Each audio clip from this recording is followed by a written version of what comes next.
एक छोटे से प्यारे से गांव में 3 दोस्त रहते थे। तीनों की दोस्ती इतनी गहरी थी कि वो हमेशा हर जगह साथ ही जाते थे। घूमना हो, खेलना हो या कोई नया प्लान बनाना हो, तीनों हमेशा साथ ही रहते थे। एक दिन उन्होंने सोचा, क्यों ना आज गांव के तालाब में नहाने चला जाए। बस फिर क्या था, तीनों ने तुरंत प्लान बनाया और हंसते खेलते तालाब की तरफ निकल पड़े। तालाब पहुंचते ही उन्होंने पानी में छलांग लगा दी और फिर शुरू हुई उनकी मस्ती। कोई एक दूसरे पर पानी उछाल रहा था तो कोई हंसते हंसते पानी में डुबकी लगा रहा था। पूरा माहौल हंसी और खुशी से भर गया था। काफी देर तक मस्ती करने के बाद धीरे से तीनों दोस्त वापस अपने अपने घर चले गए। लेकिन उनकी मस्ती यहीं खत्म नहीं हुई थी। अगले दिन फिर से तीनों दोस्त मिले और नए एडवेंचर का प्लान बनाने लगे। तभी उनमें से एक दोस्त मुस्कुराते हुए बोला, इस बार ना हम जंगल घूमने चले हैं। फिर क्या था, तीनों दोस्तों ने बिना देर की अपना बैग उठाया और निकल पड़े जंगल में। चलते चलते वो तीनों दोस्त जंगल के अंदर काफी दूर निकल आए थे और तभी उनकी नजर एक पुरानी टूटी फूटी हवेली पर पड़ी। वो हवेली बिल्कुल सुनसान थी। चारों तरफ अजीब सी खामोशी और माहौल में एक अजीब सा डर महसूस हो रहा था। लेकिन फिर भी जिज्ञासा में आकर वो तीनों उसके पास चले गए।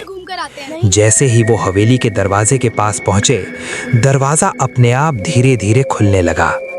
ये देखकर तीनों एक पल के लिए रुक गए, लेकिन फिर हिम्मत करके अंदर चले गए। अंदर का नजारा और भी डरावना था। पुरानी दीवारें, टूटी खिड़कियां और हर तरफ सन्नाटा।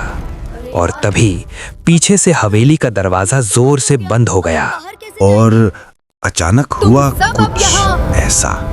मेरी मर्जी के बिना कहीं नहीं जा सकते। आप कौन हैं? और हमें यहाँ क्यों बंद किया है? तुम्हें यहाँ से जाने के लिए मेरा एक खास काम करना पड़ेगा, नहीं तो मैं तुम्हें यहाँ से कभी जाने नहीं दूंगी। अब उस यक्षिणी ने अपनी कहानी बताई, कैसे यहाँ रखा गया है। मुझे एक तांत्रिक ने मंत्रों से यहाँ बांध रखा है। जब तक उसकी शक्ति नहीं टूटेगी, मैं आजाद नहीं हो सकती। बच्चों, मुझे माफ कर दो। मैंने तुम्हें बहुत परेशान किया। मैं तुम्हें कोई नुकसान नहीं पहुंचाऊंगी। मैं यहाँ से चली जाऊंगी अपनी दुनिया में। बस तुम लोग मुझे आजाद करवा दो। हम आपको यहाँ से आजाद करके ही रहेंगे।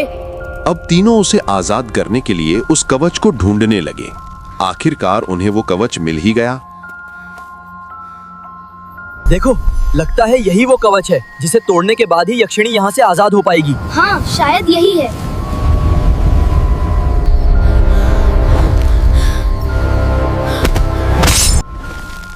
आप लोगों का बहुत बहुत धन्यवाद। आपने मुझे इस बंधन से मुक्त कर दिया है। तो अब इन तीनों ने उस यक्षिणी को आजाद कर दिया और फिर वो तीनों खुशी खुशी वहां से अपने अपने घर चले गए।